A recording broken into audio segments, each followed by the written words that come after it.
Of all the recent royals, there's one who may have done more to save the monarchy than any other.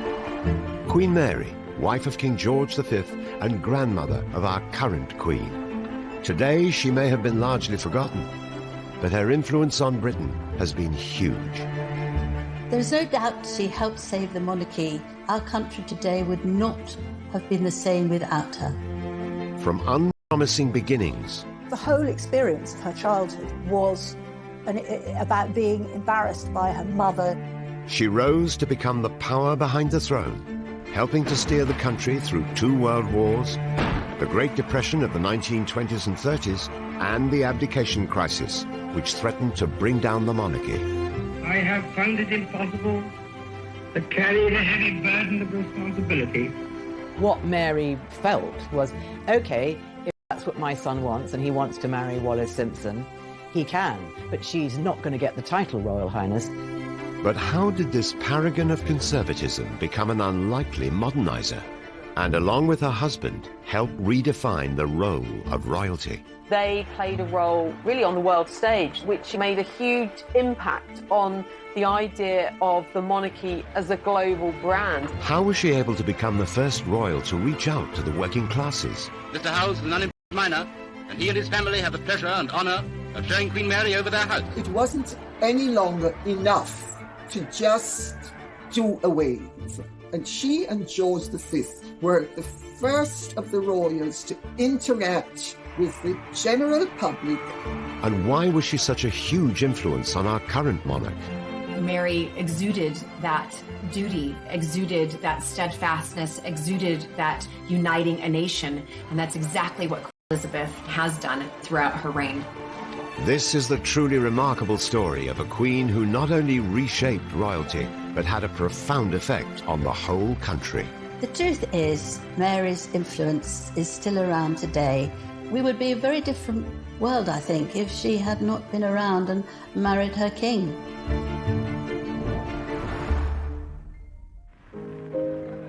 December the 15th, 1948. The christening of 4-week-old Prince Charles.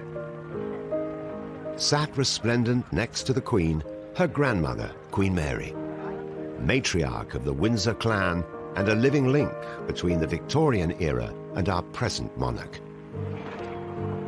However, 4 years later, she would be mourned by the nation. Her devotion to the monarchy, her services to Britain, which will not be forgotten.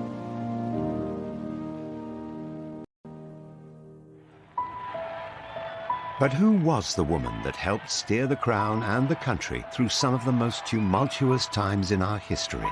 And how did she almost single-handedly ensure the monarchy's survival when the great royal houses of Europe were toppling like cards? Mary, or May as she was nicknamed as a child, was born in 1867, the eldest of 4 children. Her mother, Princess Mary Adelaide, known as Fat Mary, was a cousin of Queen Victoria. Her father was a European prince who had been bestowed the ceremonial title, the Duke of Teck, after a castle in southwest Germany. Mary was actually born in the same room in Kensington Palace where Queen Victoria had been born. And Queen Victoria did actually come and visit her and say she was a fine infant with a good quantity of hair. Mary's parents had been granted their apartment in Kensington Palace by Queen Victoria. To live up to their status as minor royalty, they spent lavishly, but didn't possess the fortune to maintain their grand lifestyle. When Mary was just 16, her family was threatened with bankruptcy and driven into exile. There came a point when the Tecks really basically ran out of money, so they had to decamp rather quickly to Florence to avoid their creditors. This, of course, was brilliant for Princess May because she was very, very cultured, and so going around all those wonderful galleries, she literally absorbed information and emerged from that phase as a very cultured young woman. Mary's interest in art and culture would stay with her throughout her life. However, her upbringing had another, more sobering effect on shaping the future Queen's personality. I think the whole experience of her childhood, really, for May, was about being embarrassed by her mother, who was loud and enormous, and extravagant, and her father, who was also very extravagant, but also slightly mad, and eventually, in fact, went insane. And so I think she's very influenced by this. She grows up to have a sort of immense desire for respectability. May grew up to really need order and control and a sense of routine and a sense of things being calm, organised, following protocol. It was order, it was decorum, and all of those kind of things were very important to May. And it was monarchy that best represented the virtues that Mary held dear. Virtues that hadn't gone unnoticed by Queen Victoria. As Victoria approached the end of her long reign, she was preoccupied with the future stability of the monarchy. Albert Edward was a notorious womanizer. His heir and Victoria's grandson, Albert Victor, who everyone knew as Eddie, also displayed a worrying lack of suitability for the top job. Eddie was not the sharpest pencil in the box. He had a reputation for being both quite dim and also sort of useless and floppy and sort of fragile. And Queen Victoria felt he needed a wife who was going to kind of support him, basically, and make sure that he did his duty. Queen Victoria set her mind to finding a good-looking girl. She had to be good-looking because he likes beautiful women. The woman who Queen Victoria decided had the perfect combination of beauty and breeding for her grandson, Princess Mary. For Mary, there was something really central about knowing your position, knowing your duty, and knowing what you had to do. And Queen Victoria could see this. She recognised this in the young princess. Victoria then was this great matchmaker. She saw in May exactly the kind of calming, stabilising influence Victor Albert, or Eddie, needed. Mary's devotion to the monarchy also made her an ideal future queen. She truly believed that royalty had been ordained by God to do good and to be embodiments of more dutiful ways of doing things. So there was almost a religious, certainly a vocational element to her thinking and her attitude. Queen Victoria saw in May a woman who was very like herself, very determined, very intelligent, and someone who thought above all about duty. By December 1892, Victoria's matchmaking proved successful. Prince Eddie proposed. For Mary, the engagement offered the chance to restore the damage done to her family's reputation by their financial difficulties and place herself at the centre of royal affairs. Royal matches were really about uniting royal families together. She wanted to help her family, her parents, and so when this opportunity of this very good marriage came up, she really had no choice but to say yes. At the time, there was no question of somebody falling in love and getting married. It was you just married who you were told to marry. A date was set for the wedding, but Mary's prospects would be cruelly dashed. Between 1889 and 1892, the world was struck by an influenza pandemic, which claimed the lives of around 1 million people. Even the royal family weren't immune. Just weeks before Mary and Eddie were due to get married, he was taken seriously ill. Tragedy struck. Eddie contracted the flu, which later developed into pneumonia, and on the 14th of January 1892, he died. The family had originally decided to meet at Sandringham to celebrate the union, but instead it became more of a mourning party. Princess Mary had been struck by the first of several tragedies that would mark her life. However, once again, Queen Victoria would play matchmaker and rescue her prospects. The man Victoria had in mind was now in direct line to the throne. Almost at once, Queen Victoria starts lobbying for her to marry George, who is the second son. Now, George, I think initially was shocked by this. He had loved his brother and he felt it was all too soon, but Queen Victoria was very bossy. He actually went off to Greece with his mother in order to try and avoid having to do anything about it. But in the end, he gave in. Little more than a year after the death of her fiancé, Eddie, Mary was now engaged to his younger brother, George. Whilst they were brought together by circumstance, in her new fiancé, Mary had found a kindred spirit. George was very, very different than his brother. Rather than being wayward, dissolute lifestyle, George was much more measured, much more ordered, much more well-behaved. And so in that sense, him and May were a well-suited match. Like Eddie, George had trained as a naval officer.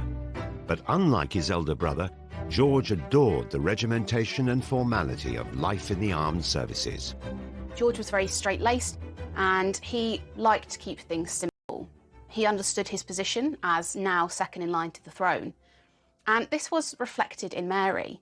Duty ran to her core and she understood what was expected of her as a new member of the royal family. Mary and George were married in July 1893 at St James's Palace in London. What started out as an arranged marriage would last for over 40 years and come to redefine the role of monarchy. I think that they were so much alike in their sense of duty and responsibility. But considering this was really an arranged marriage, I mean, who would have thought that this would turn out to be, you know, one of the greatest couples the monarchy has ever seen? Mary and George would have to wait another 17 years before they came to the throne. However, with the country in the grip of unrest and division, how would the new queen help save the monarchy and help it become a global brand? She understood that the world was changing and that the monarchy had to change with the world.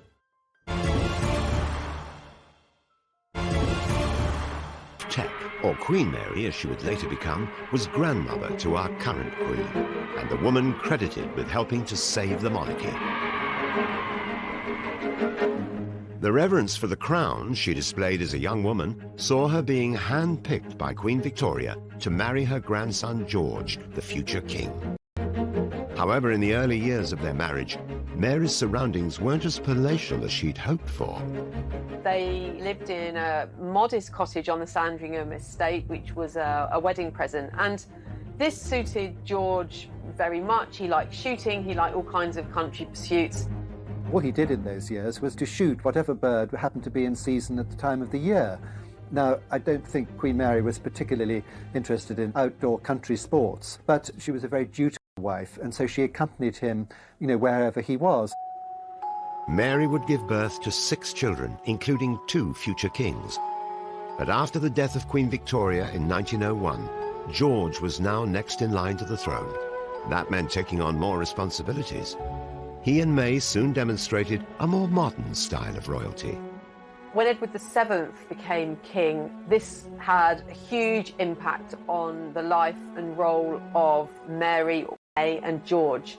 They became heirs apparent and they were to have a role which was increasingly important to the precision and the perception of the monarchy. In particular, they played a role really on the world stage. They went on a 6-month tour of India, which made a huge impact on the idea of the monarchy as a brand, as a global brand. However, for Mary and George, the dedication to their royal duties came at the expense of their children. She was not a natural mother. She was more sort of committed, perhaps, or duty-bound to the institution of monarchy and to the royal family rather than her own children, who were brought up by governesses. I think certainly affection wasn't something that she displayed lavishly. But ultimately, family was about the firm. It was about the royal family. It was about doing your duty. And I think ultimately that came above everything else. In May 1910, Edward VII passed away after just 9 years on the throne. His son George was now king and Mary was queen. However, the changing of the guard also seemed to herald a return to the 19th century ideal of monarchy. Edward VII was a very colourful king, and so his death marked a sudden change, particularly then with the accession of George and Mary, who were seen as complete opposites. They were very much seen as a very conventional couple, committed. Despite their different outlooks, George was overawed by the prospect of replacing his father as king. Shortly after Edward's death, George confided in his diary, "I have lost my best friend and the best of fathers, but God will help me in my responsibilities, and darling May will be my comfort as she has always been." He dreaded becoming a king, but for him duty was was everything, and so he knew he had to step up to the mark.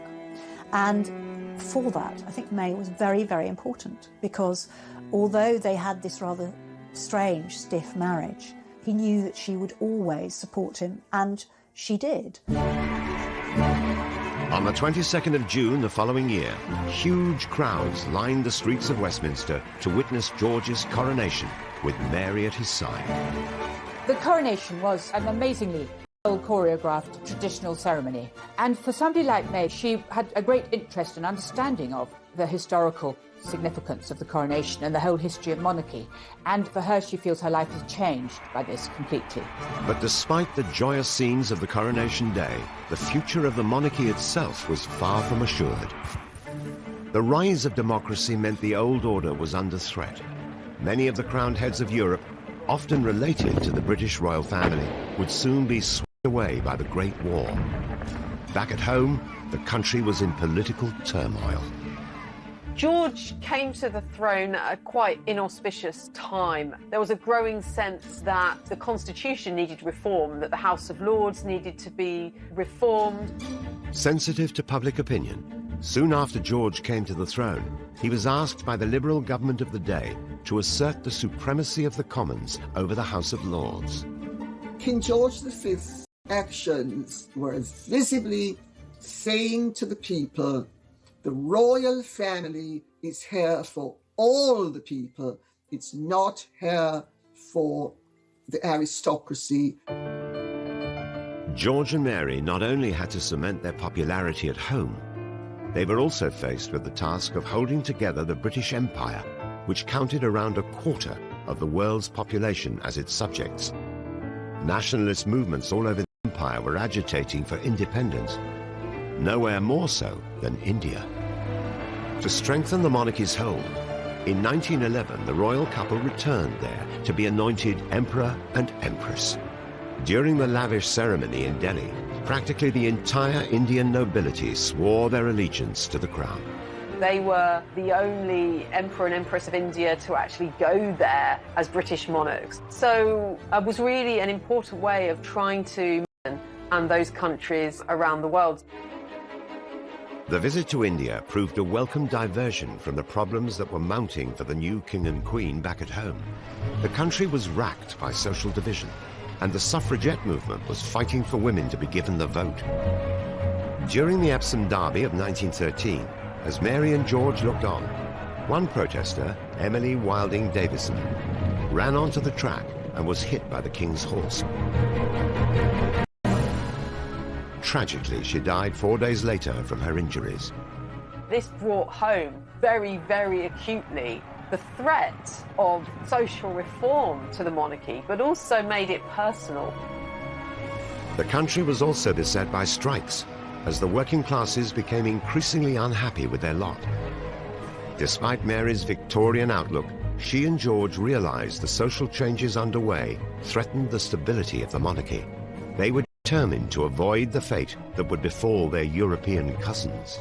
Mary and George realised that there was a job of work to do to find a place for the monarchy in the midst of these great tides of social and political unrest and agitation.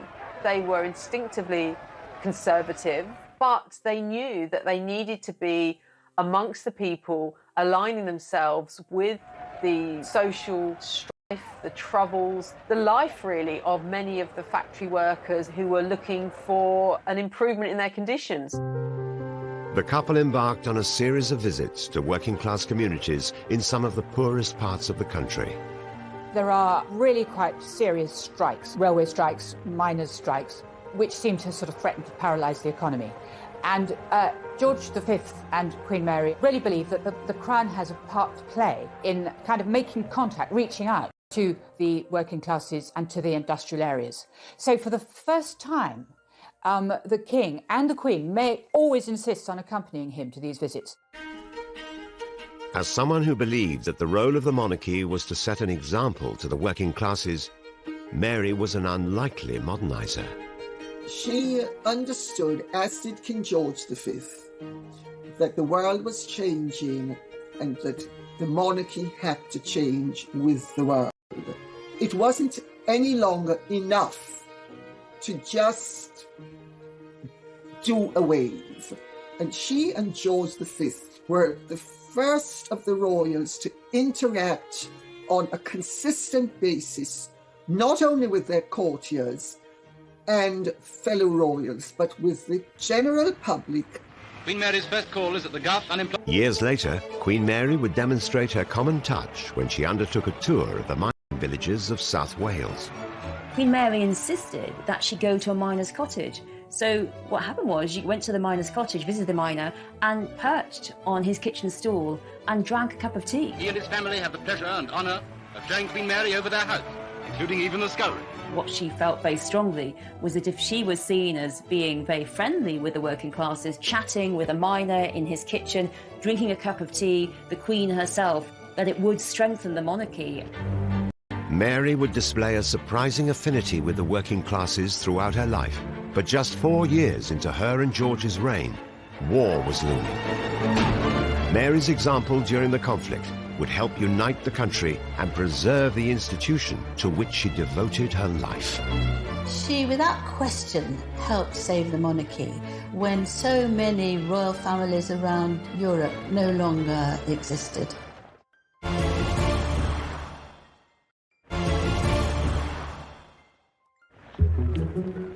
Queen Mary's influence on the modern-day monarchy is huge. In times of crisis, our Queen is a figurehead to the nation, just like her grandmother was over a century ago. The monarch is a point around which the people can unite. For example, most recently, the Queen in her coronavirus speech. Together we are tackling this disease, and I want to reassure you that if we remain united and resolute, then we will overcome it. King George and Queen Mary are seen as the brains behind this hands-on style of monarchy that we see today. Having that monarch who is actually just there for the good of the people and keep the country going, that's really key, and George and Mary recognised this. King George and Queen Mary were catapulted into the centre of their first national emergency on the 4th of August 1914, when Britain declared war on Germany. And it seems incredible that it should have started with such a relatively unimportant event as the assassination of the Archduke Leopold of Austria. World War I not only threatened the future of the country, but also the crown. The incident that began the war was a shooting of a royal. That really was quite shocking to them. And I think they felt very strongly that it was a possibility that people would want to throw them off their thrones. Queen Victoria had imagined that if she simply married her children into enough European royal families, then there would never be a war. But here was the Kaiser, who of course was Queen Victoria's grandson, beginning a war with George V. For George, I don't think he ever imagined he'd be a wartime king. European monarchs related to King George were stripped of their crowns, including his cousin, Tsar Nicholas II. The Tsar of Russia, and royals all over Europe lose their thrones, and some of them are assassinated. The British crown wasn't as secure as it needed to be. It had come under threat. It was in danger, and George and Mary needed to do something about it. This wasn't their only problem. Almost 9 million troops from the British Empire were sent into battle, and the death toll at home and abroad was quickly rising. So many people died, so many families lost relations. There's never been such a tremendously awful wipeout of talented, well-educated, sound people. It was a terrible, terrible loss of life. As war raged on, and with the crown under threat, King George was in a precarious situation. Queen Mary is often credited as being his most trusted advisor, and her wisdom and knowledge would become critical for the survival of the monarchy. He was very concerned about the millions of his subjects who were losing so many loved ones, and he relied tremendously on his wife. She had been taught a lot about history by her governess, and she would offer examples of how other royals had coped in different times. With her by his side, he felt confident enough to make decisions and bring us through the war. In 1918, rationing was rolled out across the country. Under Queen Mary's guidance, the new austerity measures were implemented at Buckingham Palace. The royal family would now experience the hardships of war alongside their people. Queen Mary had a reputation for being fantastically frugal. She felt royal family had to be seen living very simply. She turned off the heating in Buckingham Palace and kept the lights down low and, served completely horrible, sort of grim food, like lots of blancmange. This was a clever and popular move by the Queen. But driven by her duties and the survival of the crown, work didn't stop there. Her selfless nature would leave a lasting legacy. Mary was brought up by her mother to always think of others who didn't have the same advantages that they had. And despite being shy, she attached herself to numerous charities. She passed this on to the Queen Mother. She passed it on to our Queen. And I suppose you could compare all three of them to a stick of rock, and that wherever you broke it, the word duty ran all the way through. Queen Mary followed in her mother's footsteps and became patron of the London Needlework Guild in 1897. During the war years, the Queen took charge. The Needlework Guild collected garments and articles of clothing to send to soldiers, veterans and their families. The Queen Mother was the next patron of the organisation, and Princess Mary, the Princess Royal, and later Princess Margaret were also members. Queen Mary's One saw the first female police officers, and by 1918, almost 1 million women were employed in munitions work. This was the first war in which women were playing an active role, and Mary really saw it as her key role to really encourage this and to be part of the women's effort in the country.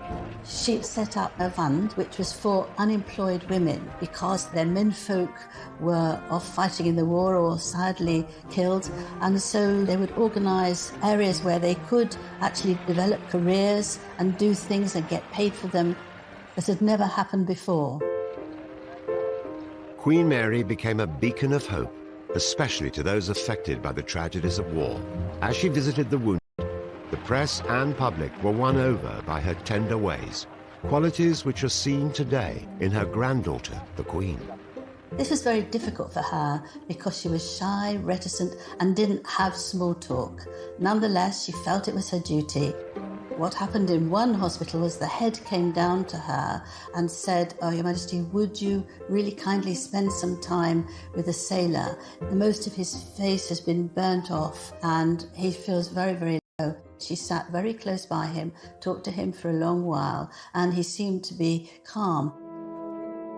I always think of Queen Mary as like behind the scenes of really making sure that this monarchy not only survived, but that it thrived. It wasn't all sort of pomp and circumstance and being waited on hand and foot.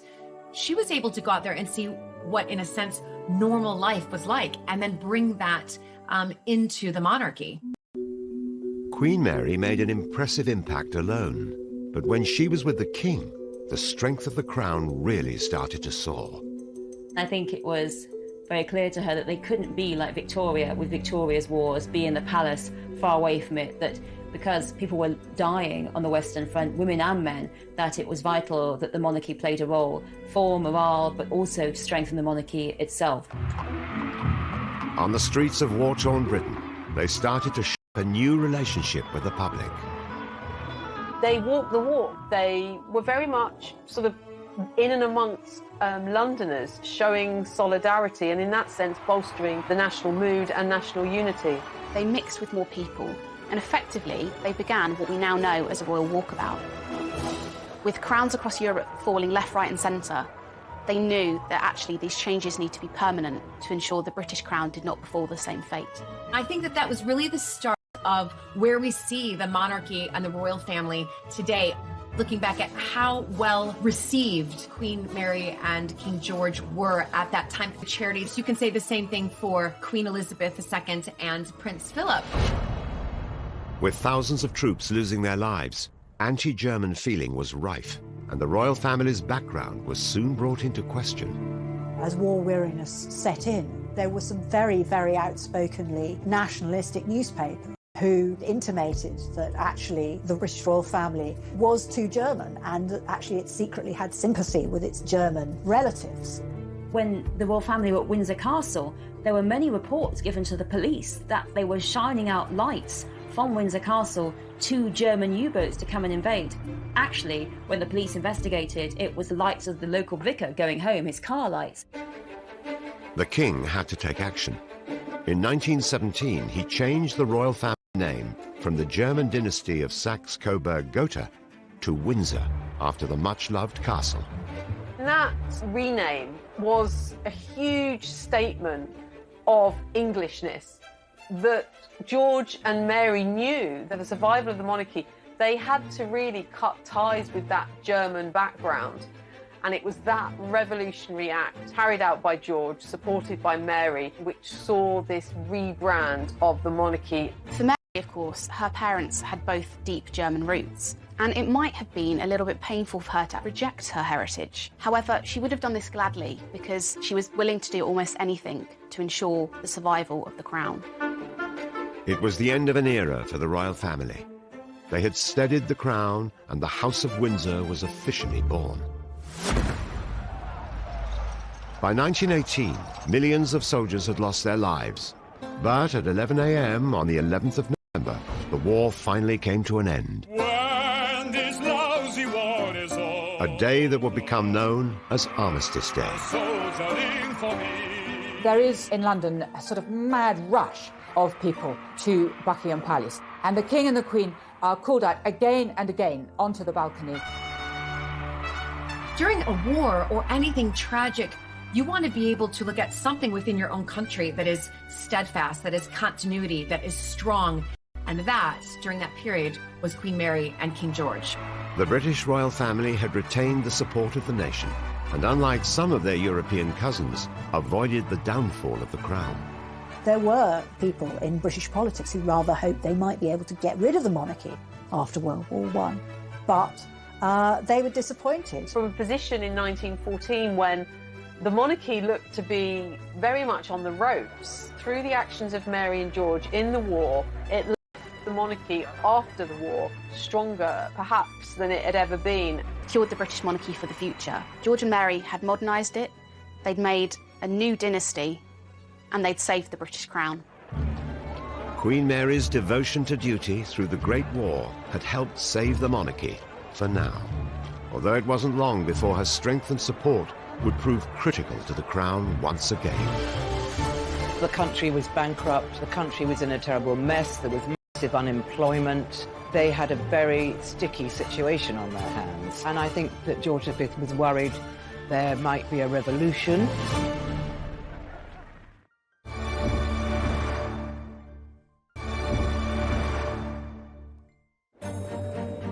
The role of royal consort is often a difficult one. Prince Philip has spent 68 years at the Queen's side, and in that time has become her rock, guiding, advising, and supporting the monarch. And more than a century ago, this was the job of the Queen's grandmother, Queen Mary. She, like Philip, made the role her own. Queen Mary definitely shaped the role of Queen Consort.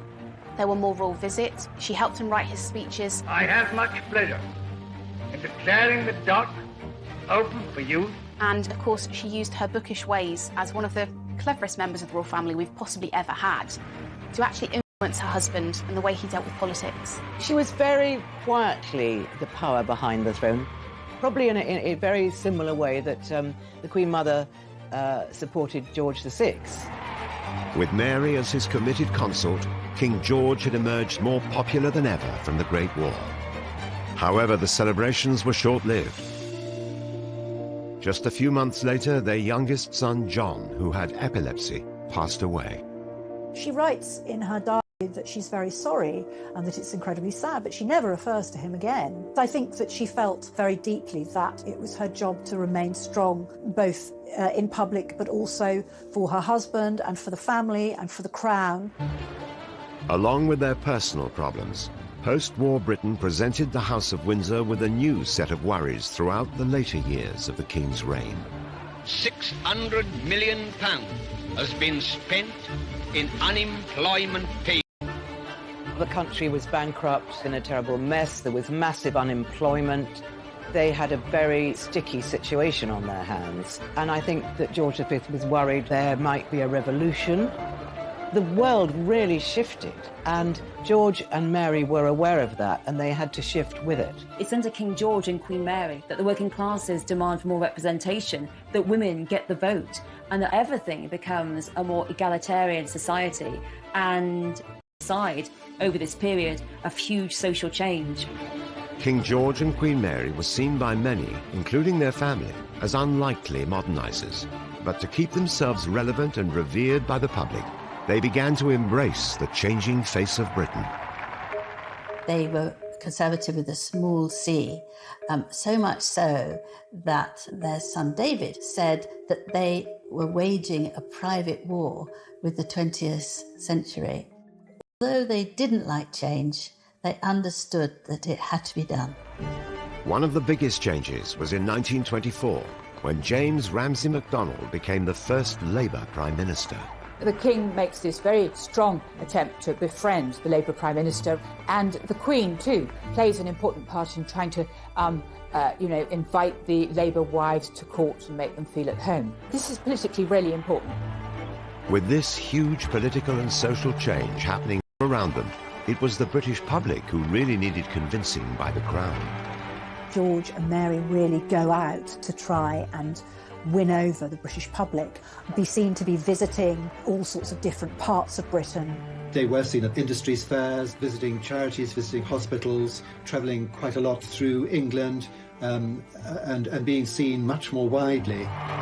The public appearances endeared the King and Queen to their people, and, crucially, the press. Pathé News would record what they were doing. The British public would get to know them much better than previous generations than it had been possible.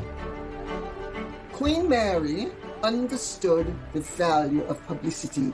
She regarded it as her royal duty to cooperate with the press.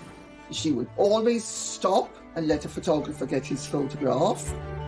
With their reputation on the rise, the King and Queen decided to go one step further and use technology to bring their voices straight to their people.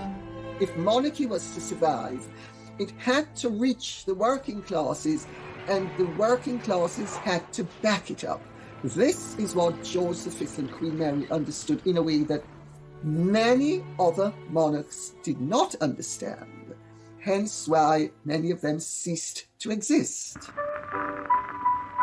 In 1923, the King and Queen recorded a message for Empire Day together.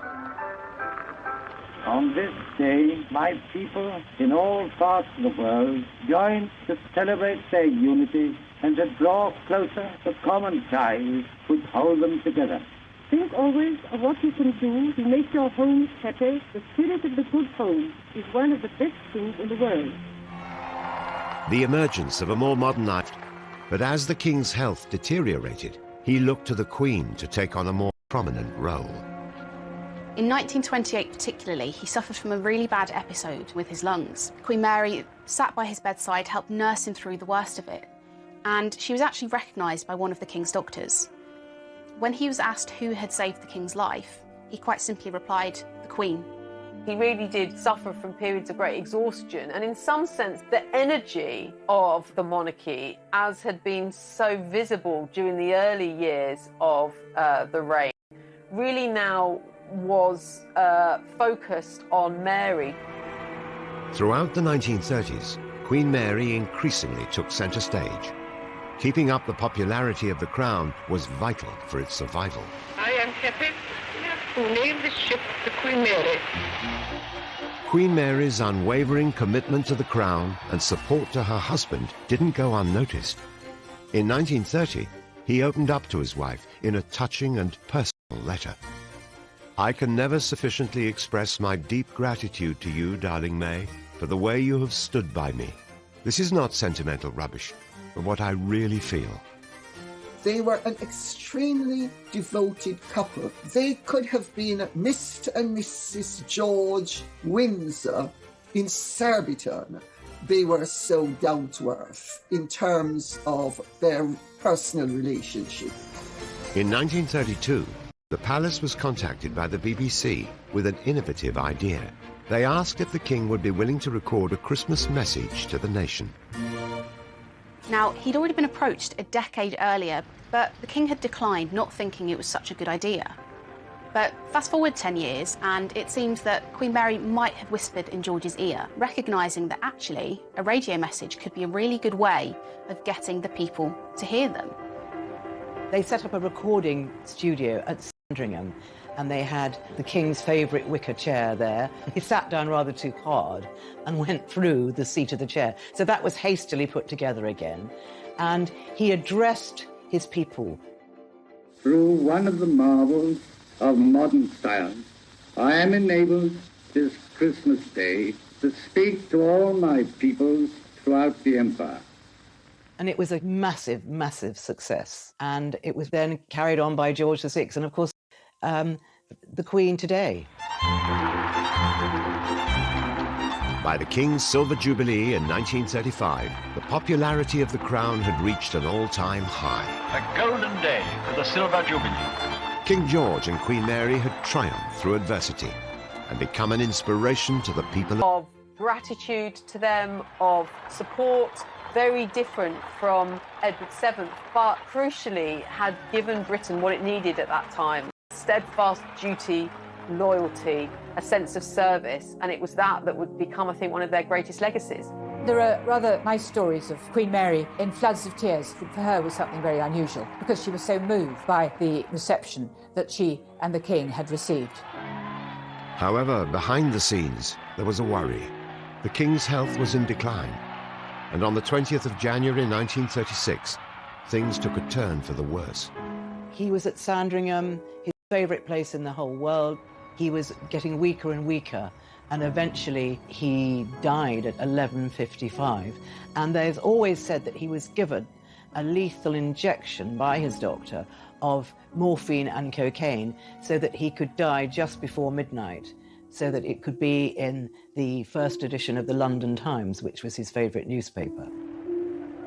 What she wrote very, very soon after King George died revealed so much about her. She said, "The sunset of his death tinged the whole world's sky." I think the comment she made was so poetic, beautiful, and incredibly moving. On the 28th of January 1936, the funeral took place, and people from all over the country lined the streets to pay their respects to their beloved king. And so we turn the last page of this chapter of sorrow. In sadness he passes, His Majesty King George V, mourned by the whole world. The nation was distraught. They went into mourning. Everybody was in mourning. There was this figure that to their mind represented continuity and stability, and suddenly he was no longer there. As long as he lived, he was the guiding star of a great nation. When he died, the little children cried in the streets. King George, with Queen Mary by his side, had transformed the British monarchy, setting the House of Windsor a high standard for the future. The death of George V ended a progressive period for the British monarchy. He and Mary had decided what was necessary to take the royal family forward and to secure the monarchy for the future. I don't think we would be speaking about King George V in the same way that we talk about him now in present day if it hadn't been for Queen Mary and her influence on him, steadfast, strong, clever, and having his ear. Britain now had a new king, Edward VIII, but King George V was still on the forefront of everyone's minds, and the future of the crown. And a huge sense of unease, really, about what was to come. People were shaken, and no one, obviously, more than Mary herself.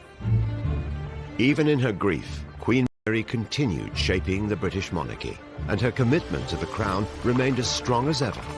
Subjugated to duty and to service. Much of this was down to Edward's childhood. Although they had triumphed in their reign, as parents, Mary and George failed to instill their own values in their firstborn son. George and Mary were basically... She was, I think, quite a cold person. She didn't really know how to talk to her children, certainly not when they were young. Mary was particularly strict with her eldest son, Prince Edward, and there had been quite a lot of eldest sons in the past who'd misbehaved, been profligate, had mistresses. That was not what she wanted. She and George really saw it as their role to bring in this very moral, very strict type of monarchy. But their strict and distant parenting style appeared to have the opposite effect. Edward couldn't have been more different to his mother. He was young, experimental, fun, entertaining. He was really a party boy. Edward was always having affairs, especially affairs with married women, couldn't really settle down. She couldn't bear the fact that he was having a lot of relationships with people she didn't consider as suitable. One of Edward's lovers caused more concern for Mary than all the others. Edward fell in love with Wallis Simpson, a glamorous, divorced American, and it was the divorce that was the sticking point. And the problem was, if you were king, was that you were head of the Church of England. You could not marry a divorcee in the Church of England. It was not seen as acceptable. Queen Mary was very, very worried.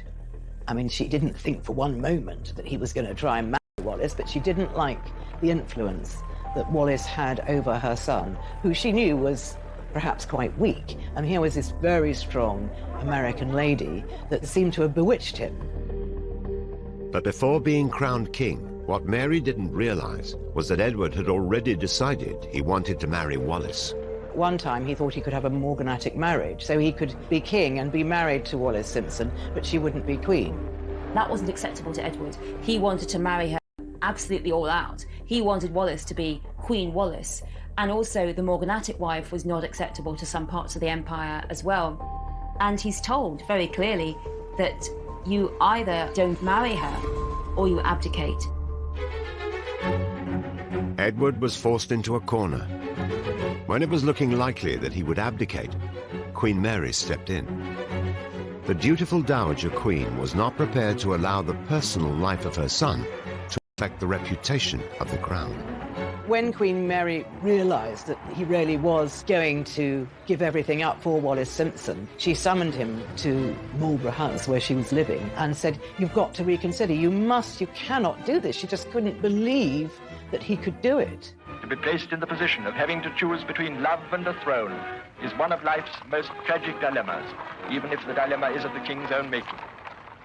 But Edward's decision was made, and only 5 months prior to his coronation, on December the 11th, 1936, Edward the heavy burden of responsibility and to discharge my duties as king as I would wish to do, without the help and support of the woman I love. Well, Queen Mary could not believe that anyone, being a king of England, would give it up for anybody or anything. She had given up her whole life for the crown, and here was this son of hers just chucking it over. It was a huge crisis, and here again was a chance for the monarchy to crush and crumble into the ground. Mary put monarchy before family, and with the reputation of the crown under threat, she had a hand in ensuring Edward was revoked of his royal duties and exiled along with Wallis Simpson to France. She loved her son, but if he abdicated, that meant she could no longer see him. He was in exile. She would not go to his wedding. If he was to have children, she would not meet them. Well, I think what Mary felt was, if that's what my son wants and he wants to marry Wallis Simpson, he can. But she's never going to be a Royal Highness to me, and she is not going to get the title Royal Highness, and he can stay out of this country because I've got to help my second son take his role as king, and I don't want my first son interfering and trying to maybe stir up affection for himself because people loved him. Edward was given the title Duke of Windsor and was not allowed to return home without permission. His brother Bertie, the Duke of York, became King George VI. He was the second of Queen Mary's sons to become king and was known for his stammer and shy, retiring nature. Everybody thought he was going to be a shambles and that his inadequacies would jeopardize the continuity of the monarchy. It was a huge personal crisis for Queen Mary. Everything that she and her husband had built up together potentially could bring the whole monarchy down. Mary, as Dowager Queen, had to do something that no other Dowager Queen had done. Most Dowager Queens, after their husband dies, really they get to step back from the public role, and that simply wasn't the case for Mary. She was expected to be out there, to be showing her support for her son, for George VI. And on the 12th of May 1937, Queen Mary's support was on full display at the coronation of King George VI, breaking with age-old tradition. Mary made a very significant decision, and that was to go to George VI's coronation. And that was something that Dowager Queens do not do. They do not go to the coronation of the successor. She broke precedent left, right and centre. She was giving the message, back my younger son as king. Because there was some doubt as to whether George VI would be able to even fulfill the role adequately. However, thanks to the support of his mother Mary, George would quickly prove to be a powerful symbol of courage and fortitude at the outbreak of the Second World War, just 2 years into his reign. For the second time in the lives of most of us, we are at war. George, in those activities through the war that him and the later Queen Mother performed, were very much inspired by Mary, leading from the front, showing a sense of solidarity with people and guiding her son through another war that left, once again, the monarchy strengthened by it, not undermined as it may well have been. Mary was ruthlessly determined to protect the monarchy, even putting it above her son. By instilling the same principles and dedication in Queen Elizabeth, Mary would prove to be a huge influence. I have to tell you, I do not think that she would have made as good a queen as she has made had she not had her grandmother's influence.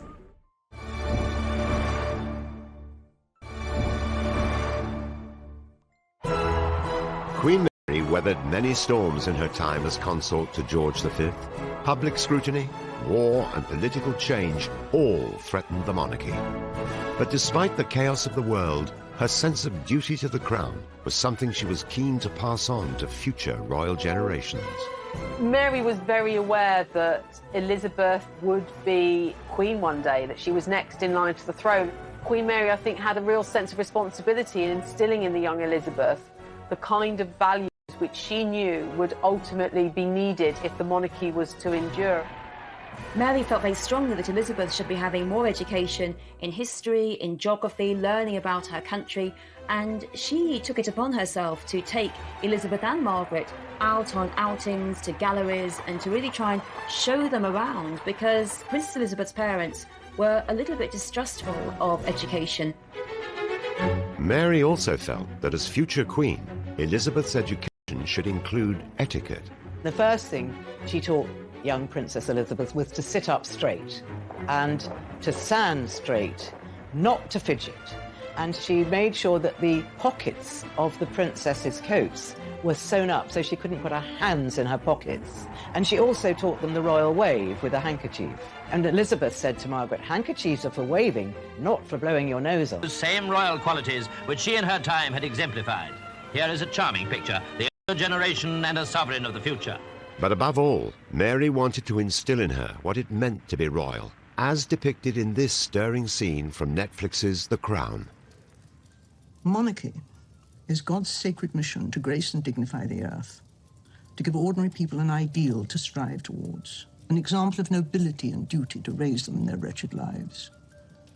Monarchy is a calling from God.